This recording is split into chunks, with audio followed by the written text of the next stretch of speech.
अरे वो आया नहीं, पीछे तो बैठता। हाँ छोटा वाला कहाँ है वो?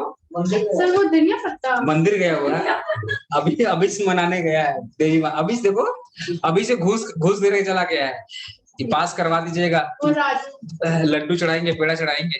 आप लोग मंदिर जाना स्टार्ट करो। नो सर, आप खुद के भरोसा रखो। ओ, जब से डायरेक्टर बनी है ना कॉन्फिडेंस बढ़ गया है।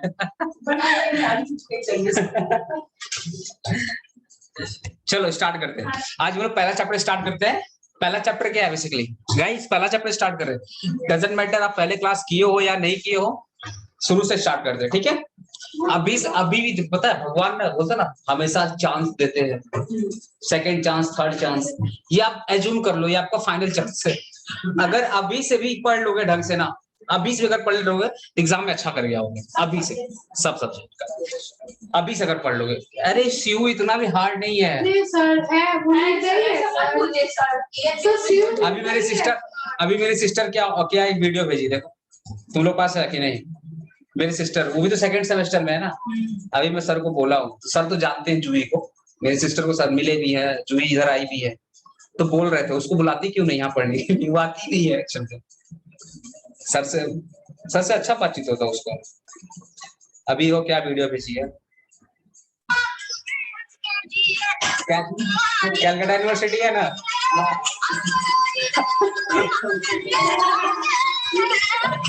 ये मेरे सिस्टर भेजी, देखो सर ग्रुप में भेजिए ना ये वाला। ये लड़का देख रहा हूँ मस्त व्यू के सामने हाथ जोड़ा हुआ है। ये क्या हुआ? चलो रिकॉर्डिंग हो रहा है सब। चलो पहला चैप्टर देखो। पहला चैप्टर बेसिकली डेफिनेशन है गाइस। अभी स्टार्ट हो जाओ, शांति से। पहला चैप्टर क्या है? डेफिनेशन से रिलेटेड। एकदम समझा दीजिए हर चीज बाद में। सर पहला चैप्टर क्वेश्चन आता है। हाँ क्या बोल रहे हो? सेक्शन से क्या बहुत क्वेश्चन आता है? सेक्शन से क्वेश्चन जनरली देखो, जनरली ना क्वेश्चन आता है ना, जैसे कि बहुत सारे डेफिनेशन है, उस डेफिनेशन से रिलेटेड क्वेश्चन आता है। समझ रहे हो? बहुत सारा डेफिनेशन दिया हुआ है ना, private company, public company, holding company का बहुत सारा डेफिनेशन है, उस डेफिनेशन से क्वेश्चन आता है। कभी कभी क्या होता है ना, पूरा डेफिनेशन लिख देगा और बोलेगा कौन सा डेफिनेशन है ये।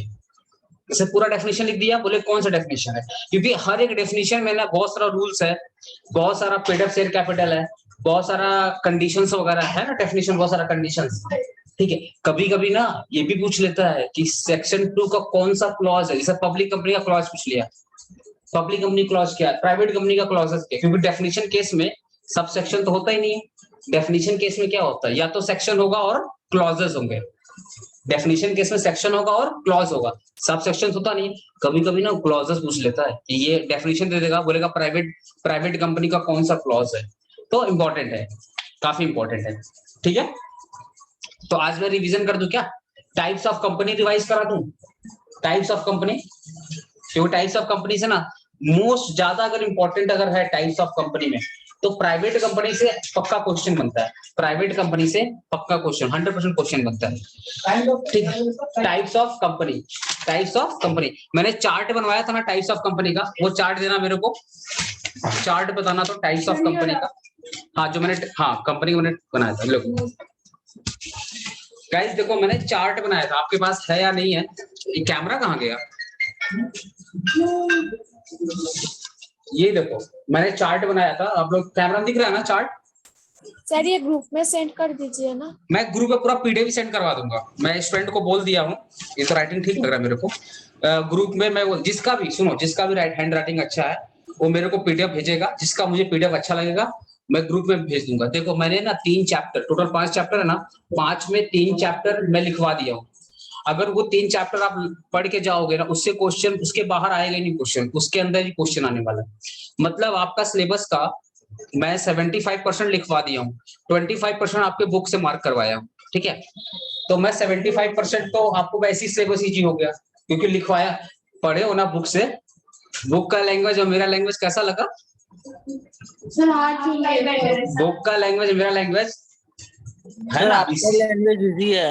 वही बोल रहा है ना, इसलिए मैं तो पूरा लॉ लिखवा देता, लेकिन मेरे पास वक्त नहीं मिला। तुम लोग एग्जाम पहले आ गया, तुम लोग एग्जाम अगस्त में होने वाला था, पता है 1 महीना पहले एग्जाम हो रहा है। ये सब स्टूडेंट लोग की वजह से हुआ है। हाँ, सीयू को भरता है। एक महीना पहले एग्जाम हो रहा है। मैं यही सोचा था ना, अगस्त में एग्जाम होगा, पूरा जुलाई तक लिखवा कर खत्म कर दूंगा और फिर अगस्त से रिवीजन कराना स्टार्ट कर दूंगा। लॉ एकदम मस्त, तुम लोग का भी फेवरेट लॉ हो जाता। चलो, पहला कंपनी है, देखो कंपनी का मैं टाइप्स पढ़ा रहा हूँ, ठीक, कंपनी का मैं टाइप्स पढ़ा रहा हूँ। तो देखो सबसे पहले ना ये समझ लो, कंपनी का डिवीजन ना बहुत सारे बेसिस पे हुआ है। कंपनी का डिवीजन मैं शुरू से पढ़ा रहा हूँ, ठीक है। कंपनी का जो डिवीजन बहुत सारे बेसिस हुआ, जैसे एक डिवीजन हुआ मेंबर के बेसिस पे।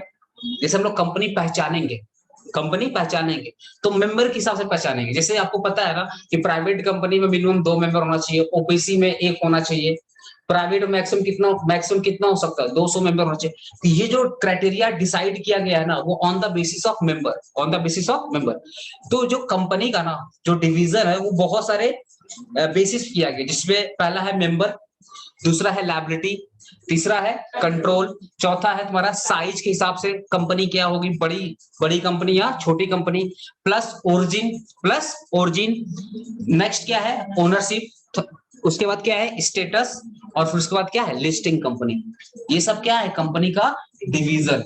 मैं फिर बता रहा हूँ, कंपनी का डिवीजन कितने प्रकार का हुआ, 1 2 3 4 5 6 7 8 कंपनी का डिवीजन ना। और एक अदर बोल के 9 कंपनी हो गया। याद है बताया था ना, निधि कंपनी वगैरह। पता है कंपनी का टोटल 9 डिवीजन है, कंपनी का टोटल 9 डिवीजन है, ठीक है।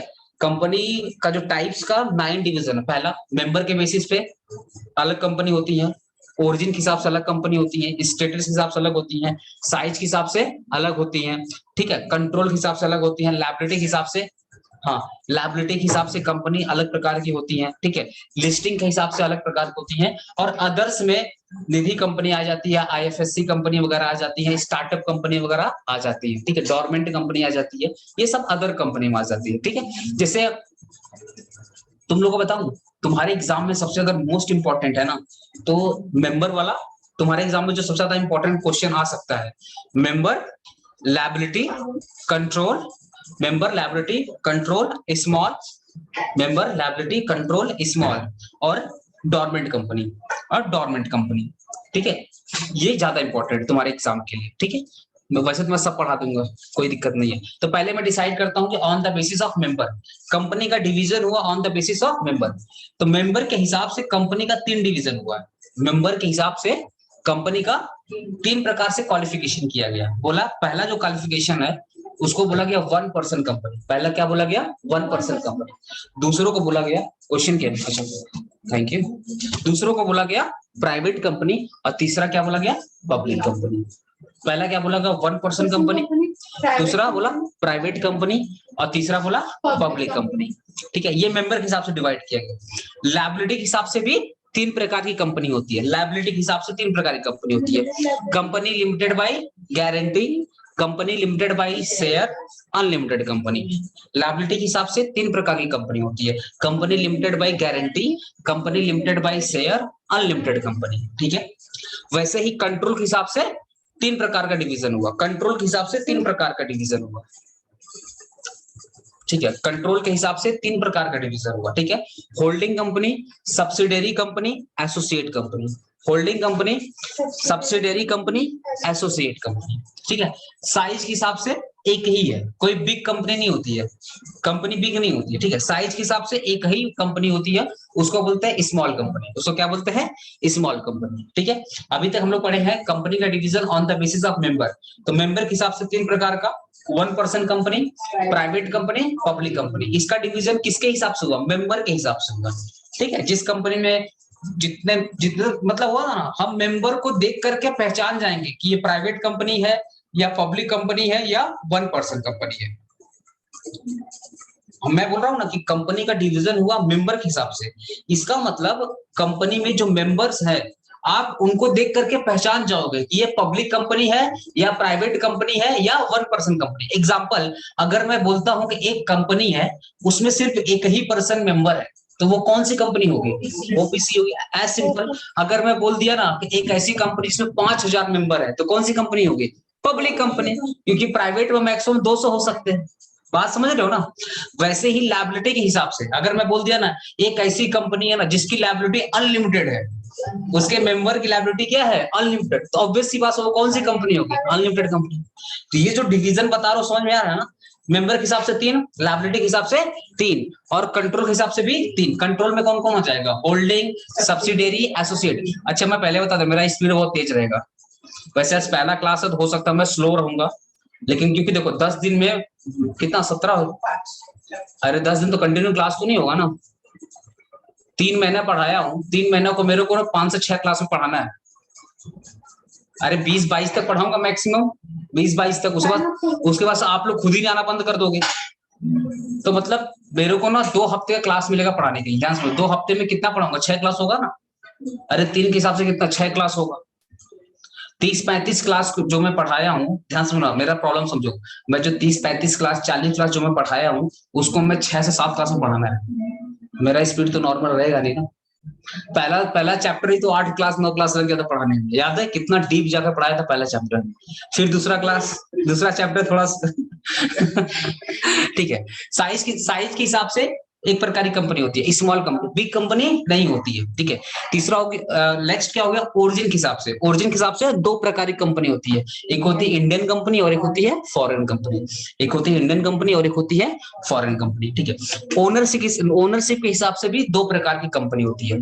ओनरशिप के हिसाब से 2 प्रकार की कंपनी होती है। ठीक है। बोलते हैं हम लोग, तो बोलते हैं ना गवर्नमेंट कंपनी और non government company. Government company and non, ये जो डिवीजन हुआ है ना, ये जो जैसे रिलायंस क्या है? गवर्नमेंट कंपनी या non government company? Non government. Non government है, ऑब्वियस सी बात है, गवर्नमेंट का शेयर तो उसमें है नहीं। तो रिलायंस क्या होगी? Non government company. ये जो डिवीजन हो रहा है ना, वो ओनरशिप के हिसाब से हो रही है। तो जिसका मालिक गवर्नमेंट होगा वो गवर्नमेंट कंपनी, जिसका मालिक गवर्नमेंट नहीं, वो क्या होगा? Non government company. ठीक है। वैसे ही स्टेटस के हिसाब से भी 2 प्रकार की कंपनी होती है, एक्टिव कंपनी और एक होती है डोरमेंट कंपनी, जिसको बोलते हैं इनएक्टिव कंपनी। एक्टिव कंपनी और एक इनएक्टिव कंपनी। इनएक्टिव क्या बोलते हैं? Dormant company. सब पढ़ाऊंगा गाइस, अभी बस नाम याद करवा रहा हूँ, एक बार देख लो नाम कितना ज्यादा कंपनी का। ठीक है। और नेक्स्ट क्या है? Listed company. नेक्स्ट क्या है? लिस्टिंग के हिसाब से 2 प्रकार की कंपनी होती है, एक ऐसी कंपनी जो लिस्टेड होती है तो उसको क्या बोलते हैं? Listed company. और एक ऐसी कंपनी जो लिस्टेड नहीं होती उसको क्या बोलती है? Unlisted company. जो कंपनी लिस्ट होती है स्टॉक मार्केट में उसको क्या बोलते हैं? Listed company. जो कंपनी लिस्ट नहीं होती है स्टॉक मार्केट में उसको क्या बोलते हैं? Unlisted company. ठीक है। और एक अदर कंपनी का क्राइटेरिया डाल दिया गया, अदर कंपनी में सबको डाल दिया गया, जो छूट गया ना सबको कहां पे डाल दिया गया? Other company. मतलब उसका कोई डिवीजन नहीं है। जैसे अदर कंपनी में आपका आ गया निधि कंपनी, आईएफएससी कंपनी। आईएफएससी का क्या होता है? International financial service centre. IFSC company क्या होती है? International financial service centre. IFSC public company भी होती है, आईएफएससी प्राइवेट कंपनी भी होती है। ठीक है। और वैसे एक होती है हमारा स्टार्टअप कंपनी, नाम सुने हो ना? Startup company. ठीक है गाइस, कोई आईएफएससी फर्स्ट टाइम सुना गया क्लास यहाँ पे? आईएफएससी कोई फर्स्ट टाइम सुना गया? IFSC word, IFSC international financial service centre company, ये गुजरात में है, गिफ्ट सिटी के नाम से। गुजरात में गिफ्ट सिटी है which is constructed by Reliance group, है ना। 2007 में बनाया गया था एक गिफ्ट सिटी। क्या ये कंपनी, जो कॉन्सेप्ट था ना 2007 का कॉन्सेप्ट था, लेकिन चालू किया गया मतलब मोदी जी के गवर्नमेंट में। कभी आयो तो गुजरात में वही वाला हिसाब है। ठीक है। कोई फर्स्ट टाइम सुना क्या आईएफएससी कंपनी यहाँ पे? Yes sir. और कोई ऐसा है जो पहले से जानता है आईएफएससी कंपनी क्या होती है? कोई ऐसा है जो पहले से बता सकता है कि आईएफएससी कंपनी का काम क्या होता है? अरे चैट मत करो, ऑडियो बोलो ना। बॉडी कॉर्पोरेट क्या होता है? डायरेक्टली बॉडी कॉर्पोरेट कंपनी नहीं होता है पहली बात, इसलिए कंपनी का डिवीजन में बॉडी कॉर्पोरेट कोई काम नहीं है। ठीक है। आता हो रीति, आता हो बॉडी कॉर्पोरेट। और वैसे क्लास नहीं की हो क्या रीति? आप तो रेगुलर क्लास करते हो, आपको तो पता होना चाहिए बॉडी कॉर्पोरेट क्या होता है। चलो कोई नहीं, सर देखो थोड़ा सा कंफ्यूजन है इसलिए, क्या बोल रहे हो? थोड़ा सा कंफ्यूजन उसमें इसलिए। चलो ठीक है, क्लियर कर देते बॉडी कॉर्पोरेट क्या होता है, लेकिन पहले समझ लो। देखो एक बोला ना आईएफएससी कंपनी, आईएफएससी कंपनी का ना काम क्या होता है। मान लो कोई बंदा लंदन में है, कोई अमेरिका बैठा हुआ, कोई फ्रांस में बैठा हुआ है। अब ऐसा लोग ना इंडिया में इन्वेस्टमेंट करना चाहता है, ऐसा लोग इंडिया में इन्वेस्टमेंट करना चाहता है, ठीक है।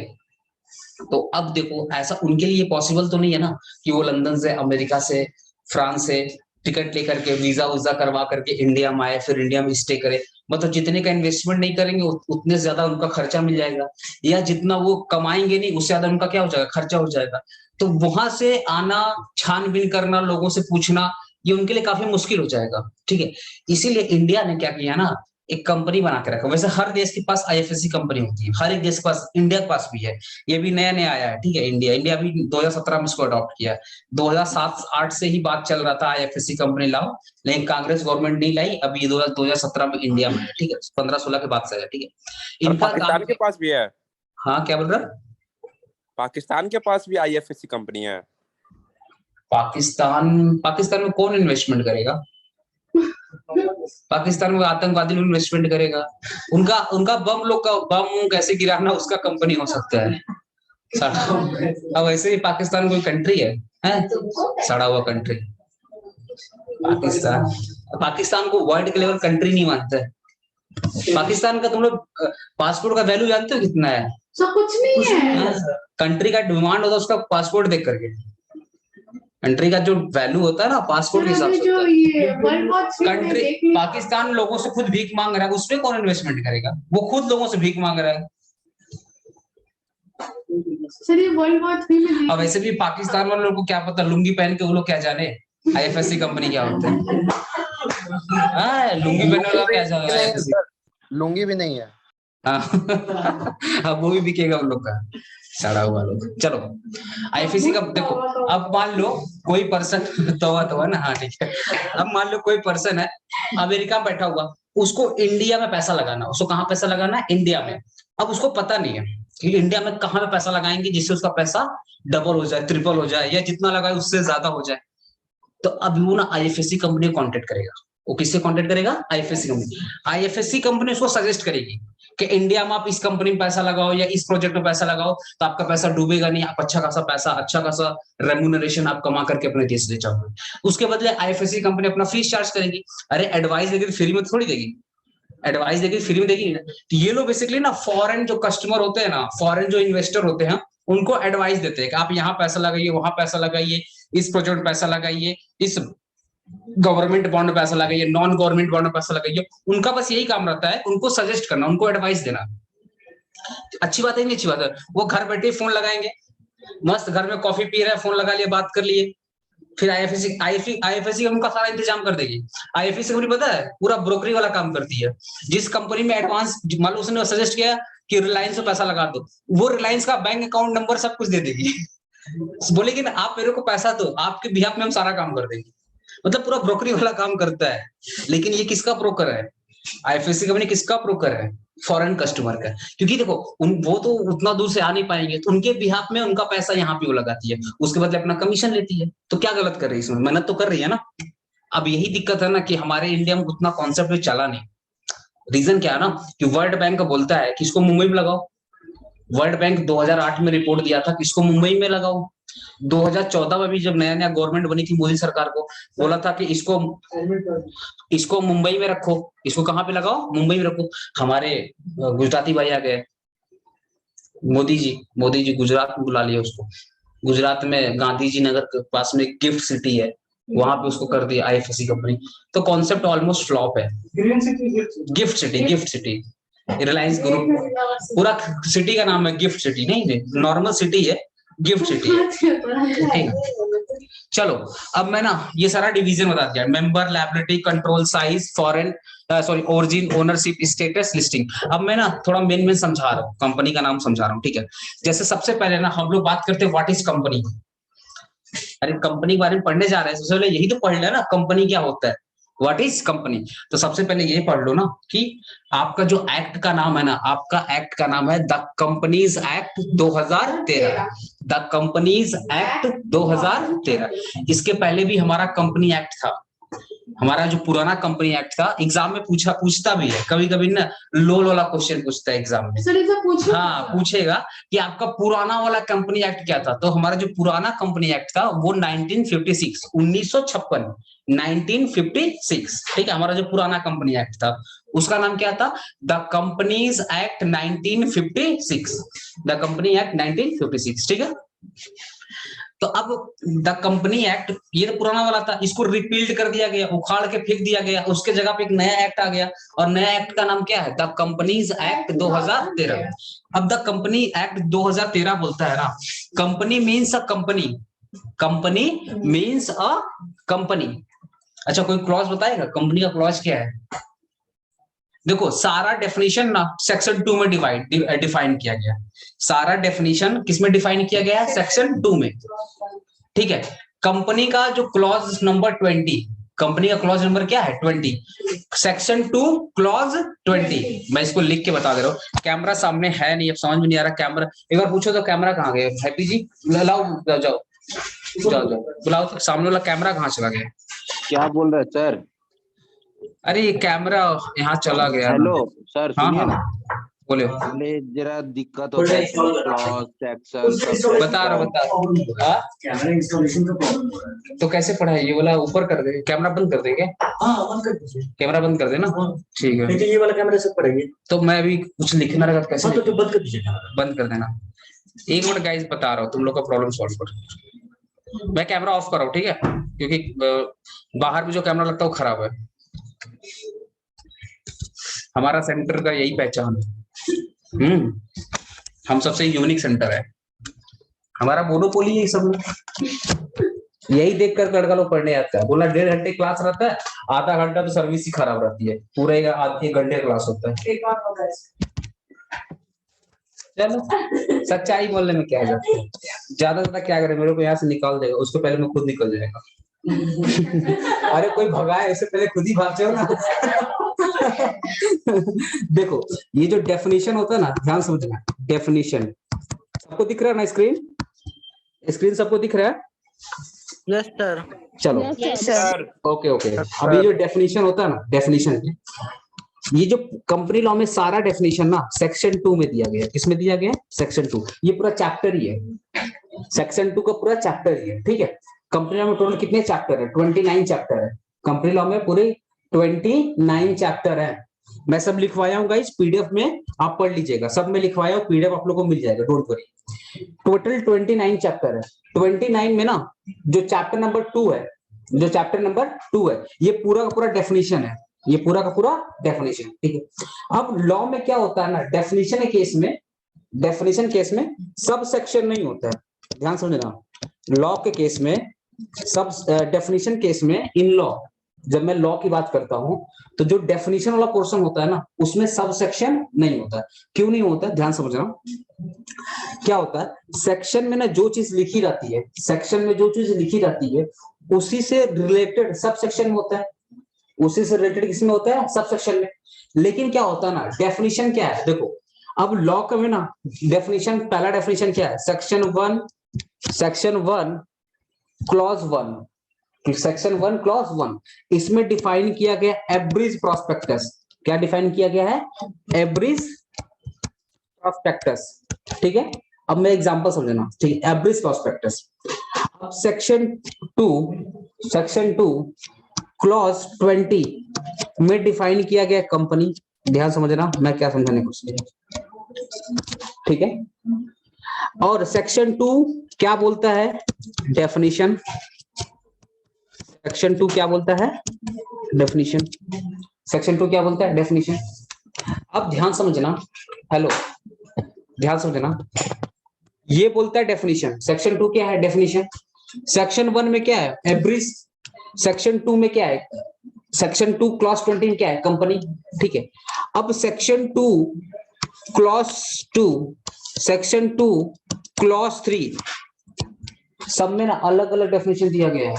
अब अगर मैं इसको प्रूफ करूँ ना, तो मैं तुमको प्रूफ करके दिखा रहा हूँ। अभी मैं तुमको एक पीडीएफ दिखा रहा हूँ, वो पीडीएफ से तुम्हारा क्लियर हो जाएगा। एक मिनट, मैं गूगल में पीडीएफ करके दिखा रहा हूँ, वो तुम्हारा क्लियर हो जाएगा अभी। एक मिनट, मैं तुम लोग को पहले ही पीडीएफ दिखा चुका हूँ ना। एक मिनट,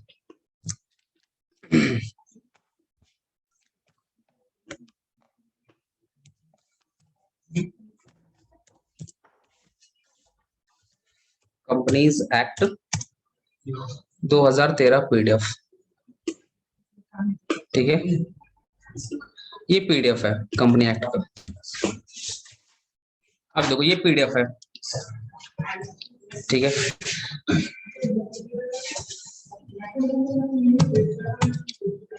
अब तुम लोग को दिखा रहा हूं, देखो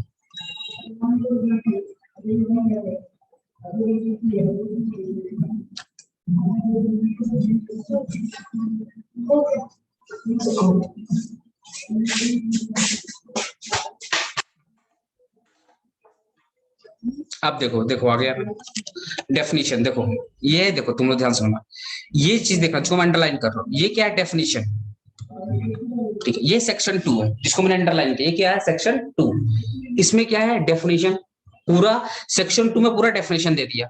अब यहाँ पे क्या लिखा है, ध्यान देना, यहाँ पे क्या लिखा है, in this act unless the contents otherwise require, in this act unless the contents otherwise require, ये लिख दिया। इसको बोलते हैं बेस लाइन, इसको क्या बोलते हैं बेस लाइन। उसके बाद देखो सबसे, ये सेक्शन 2 हो गया। अब 1 में क्या डिफाइन किया, एवरेज प्रोस्पेक्टस। 2 में क्या डिफाइन किया, अकाउंटिंग स्टैंडर्ड। 3 में क्या डिफाइन किया, अल्टर। 4 में क्या डिफाइन किया, एपलेट ट्रिब्यूनल। अच्छा मुझे तुम लोग बताना, सारे लोग बताना, क्या जो एवरेज प्रोस्पेक्टस है वो अकाउंटिंग स्टैंडर्ड से रिलेटेड है? कुछ नहीं है। बताओ, इससे कोई रिलेटेड है? नहीं, ओके, नहीं रिलेटेड है, ओके। अकाउंटिंग स्टैंडर्ड क्या अल्टर से रिलेटेड है? बताना। नहीं नहीं है। एपलेट ट्रिब्यूनल अल्टर से कोई रिलेशन आता है? नहीं। तो जब क्या होता है ना, जब आपका सेक्शन, ये क्या है ध्यान सुना, ये क्या है सेक्शन आपका, ये क्या है सेक्शन, सेक्शन का जो पार्ट होता है, मतलब सेक्शन से रिलेटेड कहां पे लिखा जाता है, सब सेक्शन में। सेक्शन से रिलेटेड कहां लिखा जाता है, सब सेक्शन में। ध्यान समझना, सेक्शन आपको बोलता है डेफिनेशन, उसका जो पहला पार्ट है एवरेज प्रोस्पेक्टस, उसका पहला पार्ट क्या है, एवरेज प्रोस्पेक्टस। इसका इसमें कोई रिलेशन है? बताओ, कोई रिलेशन है? कोई रिलेशन नहीं है। फिर ध्यान रखना, अकाउंटिंग स्टैंडर्ड और एवरेज में कोई रिलेशन है? कोई रिलेशन नहीं है। और मैंने एक सिंपल सा तरीका बताया था कि जब सेक्शन के बाद बेस लाइन आ जाता है, देखो ध्यान सुनना, सेक्शन के बाद क्या आ जाता है, बेस लाइन। ये क्या है, बेस लाइन है। सेक्शन बाद क्या है, बेस लाइन। और उसके बाद कोई नया चीज चालू होता है ब्रैकेट में, ये ब्रैकेट है ना, ये ब्रैकेट है ना, ये ब्रैकेट दिख रहा है ना सबको। तो बोला अगर सेक्शन के बाद क्या चालू होता है, बेस लाइन, और उसके बाद क्या आ जाता है, ब्रैकेट, तो वो जो ब्रैकेट होता है ना, वो सब सेक्शन नहीं होता, वो क्या होता है, क्लॉजेस होते हैं। और दूसरी बात क्या है, एवरेज प्रोस्पेक्टस और इन दिस कंटेंट, देखो ना, एवरेज प्रोस्पेक्टस और ये जो लाइन क्या रिलेटेड है एक दूसरे से? सारे लोग आंसर देना, एवरेज प्रोस्पेक्टस और वो जो लाइन जिसको मैंने अंडरलाइन किया है, क्या रिलेटेड है एक दूसरे से? कोई रिलेशन नहीं है, ओके। एवरेज प्रोस्पेक्टस से क्या अकाउंटिंग स्टैंडर्ड कोई रिलेटेड है? नहीं। तो जब सेक्शन कुछ और बोल रहा है, सेक्शन कुछ और बोल रहा है, और उसके बाद जितना भी ब्रैकेट किया गया है वो कुछ और बोल रहा है, हाँ देखो ना, हर एक ब्रैकेट कुछ और बोल रहा है, ये कुछ और बोल रहा है, ये कुछ और बोल रहा है, अल्टर कुछ और बोल रहा है, एपलेट ट्रिब्यूनल कुछ और बोल रहा है, सब लोग क्या इंडिपेंडेंट है, सब लोग क्या है इंडिपेंडेंट है। तो इस केस में ना सबसेक्शन नहीं होगा, इस केस में सबसेक्शन नहीं होगा। इसलिए बोला गया ना, ये जो 2 है ये डेफिनेशन है, और उसके बाद क्या आ जाएंगे, क्लॉजेस। और क्लॉजेस ये बताता है कि डेफिनेशंस का कोई भी रिलेशन, डेफिनेशन का कोई भी रिलेशन क्लॉजेस से नहीं है। फिर क्वेश्चन उठता है, सर एक चीज मुझे बताइए, यहाँ पे देखिए average prospectus, accounting standard, alter, appellate tribunal, article, associate company, देखो ना सब ए से डिफाइन किया गया। तो कंपनी लॉ में जितने भी डेफिनेशन दिया गया ना अल्फाबेटिकल, सब सारा अल्फाबेट के हिसाब से। तो जितना डेफिनेशन ए से है वो ए से आ गया, जितना डेफिनेशन बी से स्टार्ट होगा वो पूरा का पूरा बी से आ जाएगा, फिर जितना डेफिनेशन सी से स्टार्ट होगा फिर सी से आ जाएगा। मतलब सारा का सारा डेफिनेशन अल्फाबेट के हिसाब से दिया गया। देखो ना यहाँ पे तुम लोग सब ए से है ना, फिर देखो बैंकिंग कंपनी 9 से देखो बैंकिंग चालू हो गया, 9 से देखो तुम लोग बैंकिंग कंपनी चालू हो गई, banking company, board of directors, body corporate, देखो बी से चालू हो गया। तो सारा का सारा डेफिनेशन कहां से दिया गया है? अल्फाबेटिकली दिया हुआ। अब ध्यान समझना, बैंकिंग कंपनी और बोर्ड ऑफ डायरेक्टर और बॉडी कॉर्पोरेट 9, 10, 11 क्या एक दूसरे से रिलेटेड है? नहीं, इसलिए ना ये सब सारे के सारे क्या है? क्लॉजेस है। अगर ये सब कुछ सेक्शन से, मेन सेक्शन से रिलेटेड होते तो वो सारे के सारे क्या बन जाते हैं? Sub section. लेकिन मेन सेक्शन कुछ और बोल रहा है और उसका जो पार्ट है वो कुछ और बोल रहा है, तो मेन सेक्शन का पार्ट ये सब बनेंगे नहीं। तो जो सब सेक्शन हम उसको ही बोल सकते हैं जो मेन सेक्शन का पार्ट होता है, ये सब पार्ट है नहीं, इसलिए सबका नाम क्या हो जाएगा? क्लॉजेस। ये मैंने प्रूफ कर दिया। और तुमको अगर सिंपल से ये भी समझ में नहीं आता तो इतना याद रखना कि डेफिनेशन के केस में सब सेक्शन नहीं होता है। ठीक है, तुम लोग पढ़े हो ना कॉन्ट्रैक्ट, कॉन्ट्रैक्ट पढ़े हो ना? कॉन्ट्रैक्ट में लोग क्या बोलते हैं बताओ तो? कॉन्ट्रैक्ट में लोग क्या बोलते हैं? मैं सबसे पूछ रहा हूँ, कॉन्ट्रैक्ट का फर्स्ट सेमेस्टर में था ना कॉन्ट्रैक्ट? देखो आज पहला क्लास है ना, इसलिए थोड़ा लेट होगा, बेसिक होगा। ठीक है, कॉन्ट्रैक्ट में लोग क्या बोलते हैं बताना तो? कॉन्ट्रैक्ट का डेफिनेशन लोग पढ़ाते हैं ना? बोलेगा सर हम तो पढ़े ही नहीं थे सर, चीटिंग मार के पास हो गए थे आप लोग।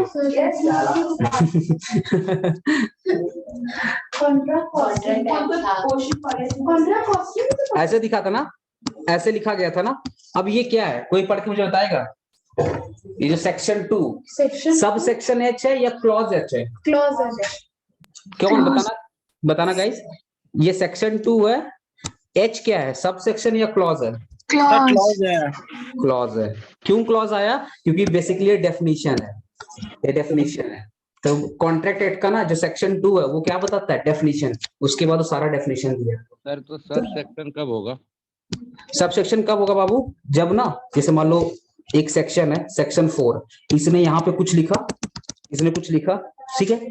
अब इसी से रिलेटेड यहाँ पे कुछ लिखा गया है, यहाँ पे कुछ लिखा गया, यहाँ पे कुछ लिखा गया। या तो ये ABC हो सकता है या ये 1, 2 भी हो सकता है, ये 1 भी हो सकता है, 2 भी हो सकता है, 3 भी हो सकता है। डिपेंड करता है लॉ मेकर ने क्या यूज किया है, ABC यूज किया या 1, 2, 3 यूज किया, डिपेंड करता है लॉ मेकर ने क्या यूज किया। ठीक है, तो ध्यान समझना, ये सेक्शन है सेक्शन 4। अब इसी से रिलेटेड ए में भी कुछ लिखा गया है, 2 में भी कुछ लिखा गया है और 3 में भी कुछ लिखा गया है। मतलब ये सब में जो भी कुछ लिखा गया है ना वो इससे रिलेटेड है, इसलिए ये क्या हो जाएगा? सब सेक्शन हो जाएगा। मैं पढ़ाऊंगा जब तुम्हारा ना, मतलब जैसे जैसे सिलेबस बढ़ेगा मैं पढ़ाऊंगा। इसमें सर क्लॉज भी ऐड हो सकता है? क्लॉजेस कैसे ऐड हो जाएंगे? मान लो 4 में कुछ लिखा गया, फिर 1 में कुछ लिखा गया, 1 में जो भी कुछ लिखा गया वो 4 से रिलेटेड है। ठीक है, अब ध्यान से रखना, ये हो गया सब सेक्शन। अब इसमें जो चीज लिखा गया है ना, इसमें जो कुछ लिखा गया है वो इससे रिलेटेड है। मान लो सेक्शन इससे रिलेटेड है, ये जो 1 में लिखा गया है ना, ये जो 1 में लिखा गया, इसमें जो भी कुछ लिखा गया है उससे रिलेटेड इसमें लिखा गया है। तो इसको क्या पढ़ेंगे? सेक्शन, इसको पढ़ेंगे सब सेक्शन, इसको क्या पढ़ेंगे? क्लॉजेस। तो क्या पढ़ेंगे? लिखने का तरीका कैसे? इसको लिखने का तरीका ऐसे होगा, सेक्शन 4 सब सेक्शन 1 क्लॉजेस 1, ऐसे लिखा जाएगा इसको। समझ गए? अब इसमें तरीका क्या हो गया? 1 में इससे रिलेटेड लिखा जाएगा और ये जो 1 है ना इसमें इससे रिलेटेड लिखा जाएगा, इससे रिलेटेड लिखा जाएगा। समझ गया?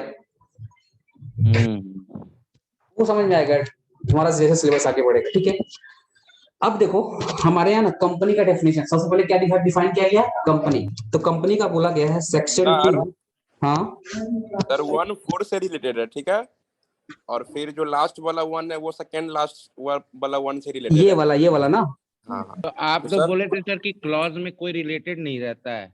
तो क्लॉज में देखो, क्लॉज ना मेन सेक्शन से रिलेटेड नहीं होता, समझ रहे हो? मेन सेक्शन क्या है? 4। सब सेक्शन से रिलेटेड हो सकता है। सब सेक्शन से रिलेटेड भी हो सकता है, सब सेक्शन से रिलेटेड नहीं भी हो सकता है। क्लॉज समझ रहे हो? जो क्लॉजेस होते हैं ना वो सब सेक्शन से रिलेटेड भी हो सकते हैं और नहीं भी हो सकते, मतलब डिपेंडेंट भी हो सकते हैं और इंडिपेंडेंट भी हो सकते हैं। डिपेंड करता है लॉ मेकर ने क्या यूज किया। आ रहा बात समझ में? डिपेंड करता लॉ मेकर ने क्या यूज किया, वो डिपेंड करता कैसा प्रोविजन है। मैं बोलता रहा हूँ, अभी तुम लोग का सिलेबस पढ़ेगा वैसे समझाते चलूंगा, ठीक है।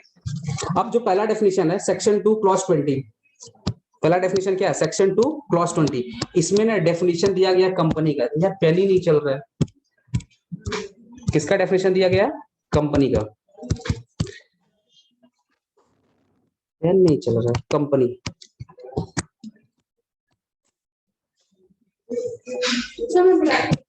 है यार पेन ही नहीं चल रहा, कैसे लिखेगा भाई, पेन की बैटरी डेड हो गई। कितना बार बोला बैटरी चेंज करो पेन का, सब मेरे को ही पकड़ा देगा, देख रहे हो चल ही नहीं रहा पेन। सर यहाँ पे ऐसा लग रहा है कि आप टाइप करके लिख रहे हैं सर। हाँ बोले कि बैटरी खोल दो वापस लगा। बैटरी खोल को वापस लगा दे, जैसे हम लोग रिमोट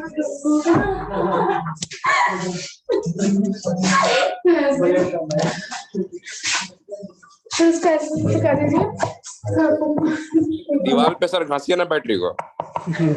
दीवार में घस दे, अच्छा ठीक है चलो घस दिया, निंजा टेक्निक।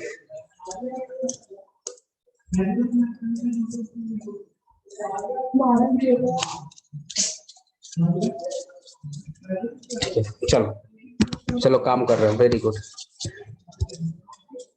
अरे ओ दीदी हट जाओ, ये कब हटेगा। चलो सेक्शन 2 क्लॉज 20, सेक्शन 2 क्लॉज 20 में किसका डेफिनेशन दिया गया, कंपनी का डेफिनेशन दिया गया कि व्हाट इज कंपनी, ठीक है। ये डेफिनेशन पढ़ा दे रहा हूँ, कंपनी, कंपनी बोलता है ना, बोला गया कि section 2 clause 20, according to section 2 clause 20 of the company act 2013, company means, company means, ठीक, कंपनी मीन्स। अब गाइस एक मीन्स वर्ड आएगा और एक वर्ड इंक्लूड आएगा। जब भी डेफिनेशन, हाँ जब भी डेफिनेशन चालू करोगे ना तो दो वर्ड आएगा, एक मीन्स आएगा और एक इंक्लूड आएगा। जो चीज अगर मेन से स्टार्ट होगा, ध्यान सुनो, जो चीज कहां से स्टार्ट होगा, मेन से स्टार्ट होगा, वो क्या होता है, वो बेसिकली ना एग्जॉस्टिव होता है। वो कौन सा डेफिनेशन होता है, मतलब ना ये रिस्ट्रिक्टेड डेफिनेशन। आप लोग एक वर्ड याद करो, रिस्ट्रिक्टेड। ये डेफिनेशन क्या होती है, रिस्ट्रिक्टेड, मतलब प्रॉपरली डिफाइन होती है। जो भी डेफिनेशन मीन्स, जैसे कंपनी का डेफिनेशन स्टार्ट होता है मीन से, कंपनी मीन्स, कंपनी मीन्स। तुम लोग ना लिखे होगे ना, it may be defined as, law में ऐसा नहीं लिखा जाता है। लॉ में या तो लिखोगे कंपनी इंक्लूड या कंपनी मीन्स, दो ही वर्ड आता है, ठीक है। तो जो डेफिनेशन मीन्स स्टार्ट होता है वो क्या होती है, रिस्ट्रिक्टेड होती है, प्रॉपरली डिफाइन होती है। प्रॉपरली क्या होती है, डिफाइन। प्रॉपरली डिफाइन का मतलब क्या है, लॉ मेकर ने उसका डेफिनेशन दे दिया है, और लॉ मेकर ने जो भी डेफिनेशन दिया है वही क्या है, पत्थर का लकीर है, वही क्या है, मतलब जो बोल दिया वो बोल दिया, हाँ वो चेंज नहीं हो सकता। और जो डेफिनेशन ना इंक्लूड से स्टार्ट होती है ना, वो नॉन रिस्ट्रिक्टेड होती है। वो क्या होती है, नॉन रिस्ट्रिक्टेड। ये प्रॉपरली डिफाइन नहीं होती है, ये जो प्रॉपरली ना डिफाइन नहीं होती है, ये प्रॉपरली डिफाइन नहीं होती है।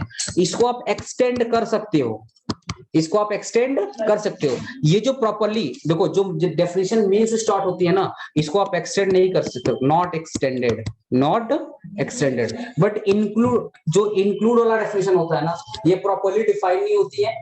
इसमें लॉ मेकर क्या बोलता है, इट मे बी इंक्लूड। इसका मतलब लॉ मेकर ये बोलना चाहता है ना कि मेरे ज्ञान में, मतलब मेरे नॉलेज में जो भी कुछ है मैं लिख दिया हूं, मेरे ज्ञान में, मतलब मेरे नॉलेज में जो भी कुछ है मैंने लिख दिया हूं, और जो मैं कुछ नहीं लिखा हूं वो भी हो सकता है। मतलब जो भी डेफिनेशन ना इंक्लूड से स्टार्ट होती है ना, वो लॉ मेकर क्या बोलता है, एज पर माई नॉलेज, जो भी कुछ मैं जानता हूं मैं तो लिख दिया हूं। फ्यूचर में कुछ और भी चीजें आएंगी, फ्यूचर में कुछ और भी चीजें आएंगी, वो भी इसका पार्ट बन सकती हैं। या आप ये समझिए कि जो मैंने नहीं लिखा है ना, वो भी इसमें आ सकता है। समझ रहे हो, मतलब ये प्रॉपरली डिफाइन नहीं है। इंक्लूड, जितनी भी डेफिनेशन इंक्लूड से स्टार्ट होती है वो प्रॉपरली डिफाइन नहीं है, वो नॉन रिस्ट्रिक्टिव डेफिनेशन होती है। उसको आप घटा बढ़ा सकते हो, उसको आप घटा बढ़ा सकते हो। लेकिन जो डेफिनेशन मीन से स्टार्ट हो गई है वो रिस्ट्रिक्टेड होती है, उसको घटा बढ़ा नहीं सकते हो। उसने जो बोल दिया वही मानना पड़ेगा। इसलिए बोला था ना, it is a properly defined by law maker. Properly defined by law of the, और जो डेफिनेशन इंक्लूड से स्टार्ट होती है वो प्रॉपर्ली डिफाइंड नहीं होती है, वो घट बढ़ सकती है, डिपेंड करता सिचुएशन के हिसाब से, ठीक है। ओके अब यहाँ पे जो कंपनी का डेफिनेशन है ना वो मीन से स्टार्ट है। कहां से स्टार्ट है? मीन से। इसका मतलब ये डेफिनेशन प्रॉपर्ली डिफाइंड है। प्रॉपर्ली क्या है? डिफाइंड। डेफिनेशन बोलता है guys, company means a company, company means a company incorporated, incorporated under this act, under this act और एनी प्रीवियस एक्ट।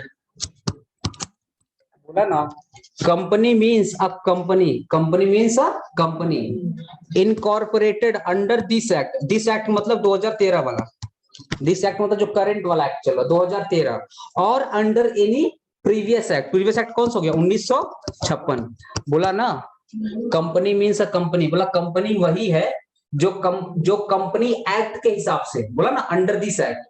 इनकॉर्पोरेटेड का मतलब होता कंपनी खोलना, कंपनी खोलना, कंपनी खोली गई है, ठीक है। बोला company means a company, company means a company. Definition कहां से स्टार्ट होगा? मीन से। बताइए डेफिनेशन क्या है? एग्जॉस्टिव है, रिस्ट्रिक्टिव है, प्रॉपर्ली डिफाइन है एंड कांट बी एक्सटेंड। ये होता है ना मीन्स का मतलब। बोला company means a company which is incorporated under this act. बोला जो कंपनी अंडर दिस एक्ट 2013 के हिसाब से खोली गई है, जो भी कंपनी 2013 के हिसाब से खोली गई है या पुराने वाले एक्ट के हिसाब से खोली गई है, वही क्या है? कंपनी है। वही क्या है? कंपनी है। क्या बोला? Company means a company incorporated under this act. जो कंपनी इस एक्ट में खोली गई है, कौन सा एक्ट? 2013। अरे दिस एक्ट मतलब समझ रहे हो? Current act.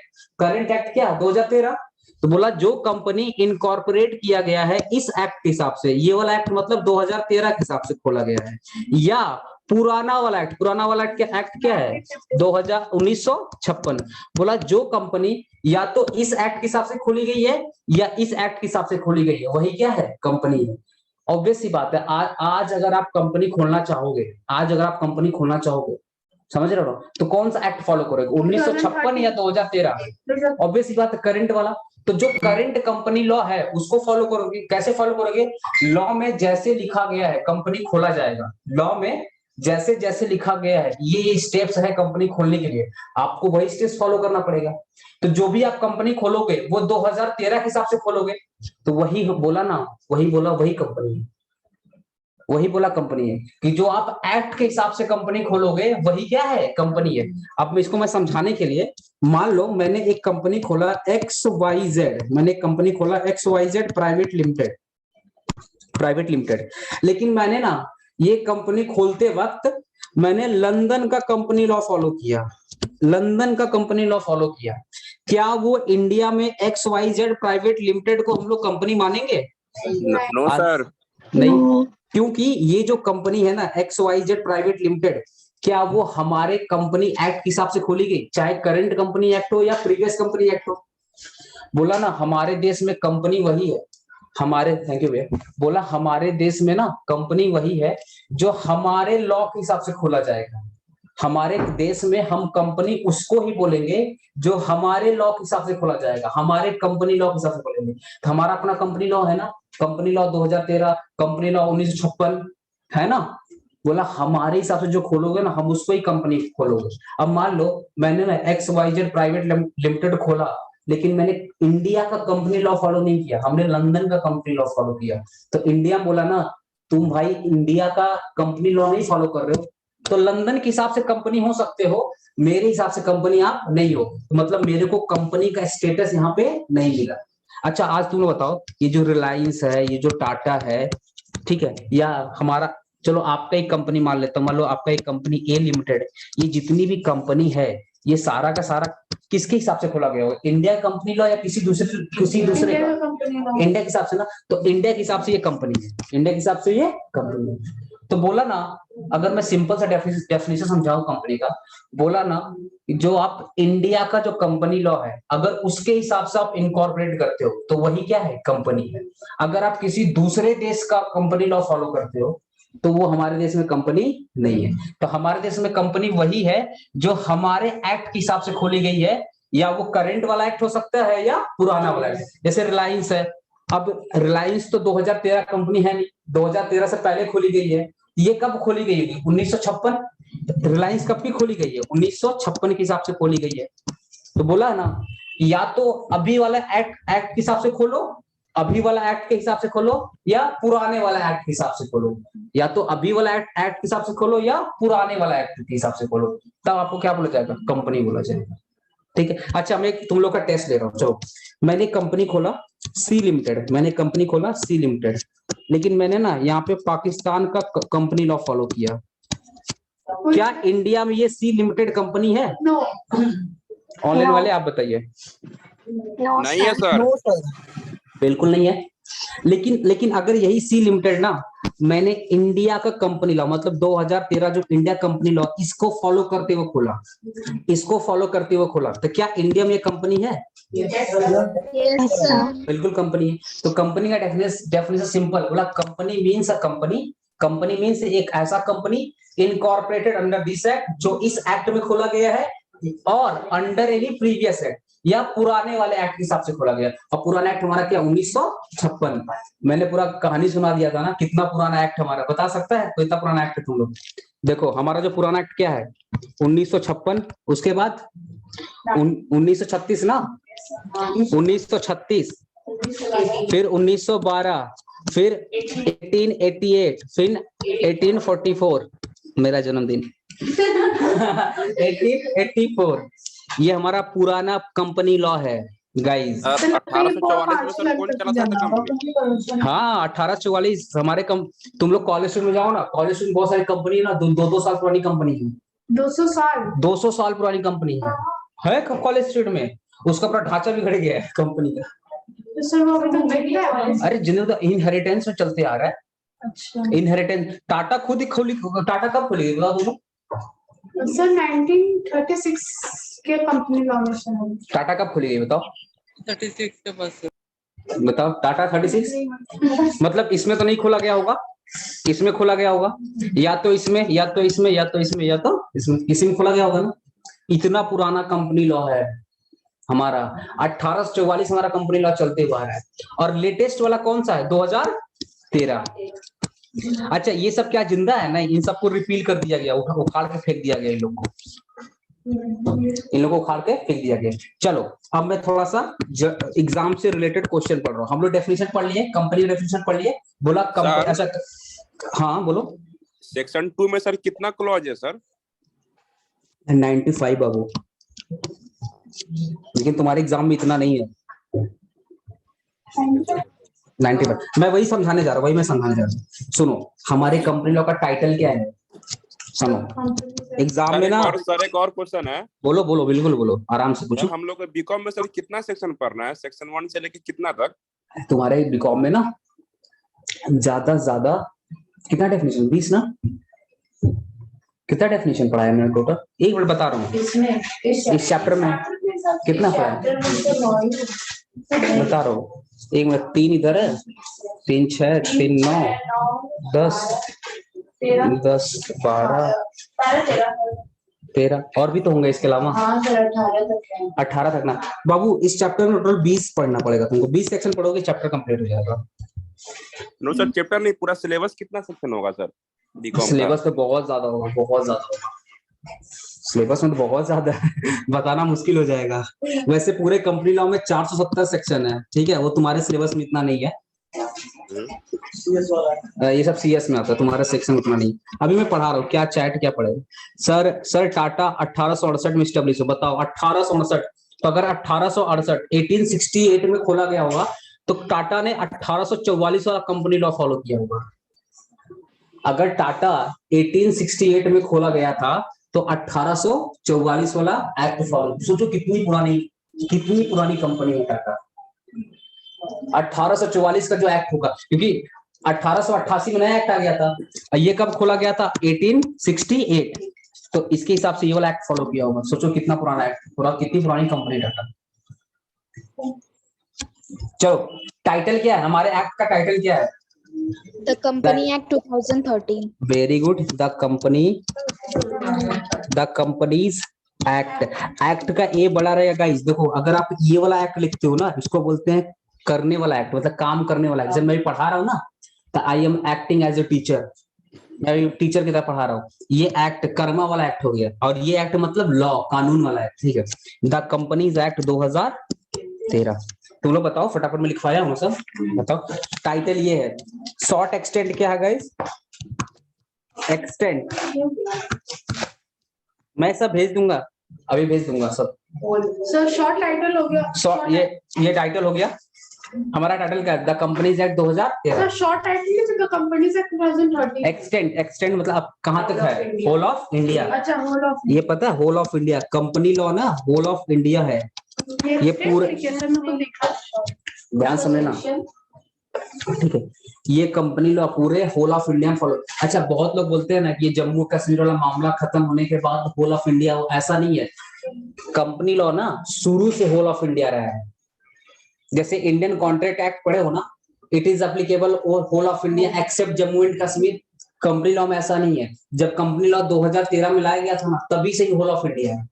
मतलब कश्मीर वाले भी कंपनी एक्ट फॉलो करते थे। ये तो अभी कुछ दिन पहले ही तो अलग हुए ना, कुछ दिन पहले ही तो वो स्पेशल स्टेट का दर्जा खत्म कर दिया, 370 खत्म कर दिया, 2019 वगैरह में खत्म किया गया, अगस्त में। अरे अगस्त 2019 में तो खत्म किया गया। तो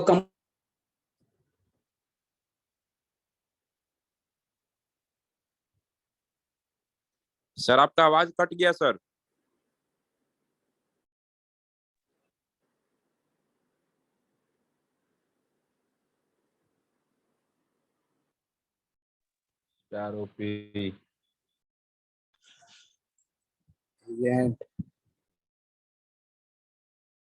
क्या किसान?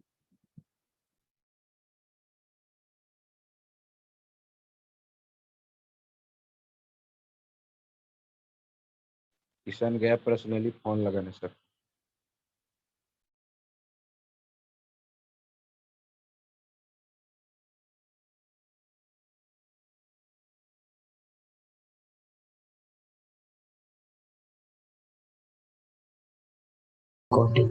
चलो सारे लोग आ गए ना, सारे लोग आ गए तो। अरे वाईफाई चला गया था यार।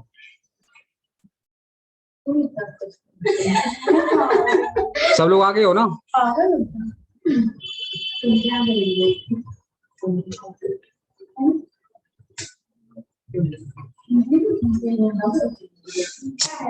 ये कितना गड़बड़ी हो रहा है यहाँ पे, देख रहे हो? मैं पढ़ा रहा हूँ कब चलो क्या, तो देखो तो। एसी में भी गर्मी लग रहा होगा आपको। अच्छा, सब लोग आ गए हो तो गाइस, मेरे को दिख नहीं रहा है।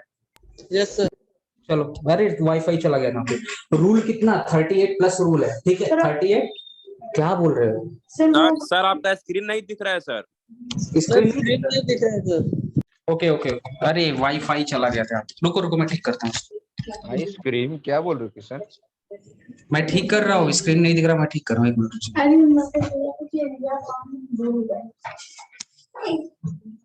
तो वो तेरा फोटो का देख।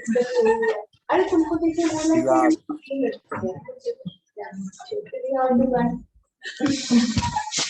अरे एक बार रुक जाओ, तुम लोग क्या बोल रहे हैं?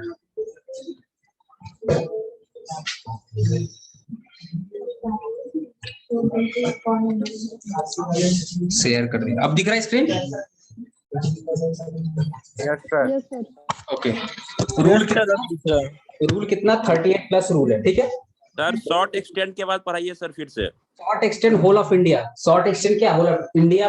कंपनी लॉ पूरे इंडिया में फॉलो किया जाता है, including Jammu and Kashmir. Including Jammu and Kashmir India का पार्ट है ना। अरे गर्व से बोलो, शान से बोलो, है ना।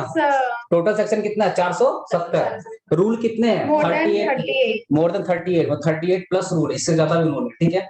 सर रूल मतलब? हाँ, रूल मतलब सर? इसके लिए तुम्हें रिकॉर्डिंग देखना होगा स्टार्टिंग से। गलत क्वेश्चन कर दिया। आ रहे सर, ऑफलाइन ही आ रहे, ऑनलाइन में मजा नहीं आ रहा। गलत क्वेश्चन कर दिया बाबू। पता है रूल का मतलब क्या होता है? इसके लिए तुम्हें रिकॉर्डिंग देखना होगा स्टार्टिंग से। तुम लोग ना, मैं तुम लोग सबसे बोल रहा हूँ ना, तुम लोग ये अभी जो क्लास कर रहे हो ना, स्टार्टिंग का ना 4 क्लास ना। नहीं सर, 2 भी देख लेना तो हो जाएगा। इंट्रो कितना दिया हूँ? 4 से 5 ना हाँ सर। बाबू, पता है मैंने 4 से 5 क्लास ना पूरा कंपनी लॉ का इंट्रोडक्शन दिया, जिसमें ना पूरा समझाऊं लॉ क्या होता है, रूल क्या होता है, समझ रहे हो ना, ऑर्डिनेंस क्या होता है, ऑर्डिनेंस क्या होता है, ठीक है, रेगुलेशन क्या होता है, ठीक है, बाई लॉ क्या होता है, लॉ कैसे बनता है, सब, हाँ सब कुछ पढ़ाया। ये स्टार्टिंग का 4 क्लास कर लो, ये मोदी जी पॉसिबल के ही बारे नहीं। में भी बताए थे आप। हाँ तो तुम पढ़े हो तो मिलेगा फिर कहाँ क्यों से पूछ रहे सर वो 4-5 क्लास हो? वो का? मिल जाएगा, तुम ये सर तुम लोग ऐप में जाओगे ना, सर का ऐप है ना, ऐप में मिल जाएगा स्टार्टिंग का। हाँ ये 4-5 क्लास कर लोगे ना, तुम्हारा पूरा बेसिक क्लियर हो जाएगा। सर ऐप में लॉ का नहीं है। सब्सक्रिप्शन नहीं लिया है सर लॉ का। सब्सक्रिप्शन तो ले लो, सब्सक्रिप्शन क्या बहुत ज्यादा पैसा थोड़ी लग रहा है, कितना लग रहा है सब्सक्रिप्शन का? सर ज्यादा नहीं, 4000 कुछ। 500 रुपया सर, 500। 500? बताओ मेरा मेरा कितना औकात कम है, 500 में लॉ बढ़ा रहा हूँ। 500 में सबसे This is business. फिर भी हम लोग सुन रहे This is business. सो ही जाते हैं, लिटरली बंदे सो जाते हैं, नहीं लाइक 500 में सब क्या बोल रहे हाँ हैं, सर, बिजनेस रूल के आगे बताइए सर। This is business. ऐसे ही ना। क्या बिजनेस है, क्या बोल रहे हैं, 1 मिनट, क्या बोल रहे हैं, बिजनेस बोल रहे हैं? कैसा नहीं है बिजनेस, सर, कौन सा बिजनेस बाबू? वो लोटिया सर का बिजनेस है। अरे कौन सा बिजनेस है, वही तो पूछ रहा हूँ तुमसे। अभी कैसे बताए, अभी बताइए, रिकॉर्डिंग हो रहा है। नहीं बोलो ना, मैं भी तो पूछ रहा हूँ कौन सा बिजनेस है। बिजनेस तो बहुत प्रकार का होता है। अरे तुम वो बिजनेस अभी- बोला, बिजनेस तुमने बोला सही बोला, कौन सा बिजनेस है बता? अच्छा पर्सनली बात करेंगे ना सर। अरे नहीं, खुल के बोलो। अरे नहीं, तुम मेरे को गलत समझ रहे हो। मैं बोल रहा हूँ दिस इज द बिजनेस, मैं तो एक्सेप्ट कर रहा हूँ दिस इज द बिजनेस, हाँ सर, ट्यूशन सेंटर खोलना पड़ा। बट ना बाबू ऐसे बोल रहा है this is the vocational business. अब ये बोलने में अच्छा लगता हाँ, ना पढ़े लिखे अपना नहीं लैंग्वेज सर। सही करो पहले, सर को सॉरी बोलो पहले। है।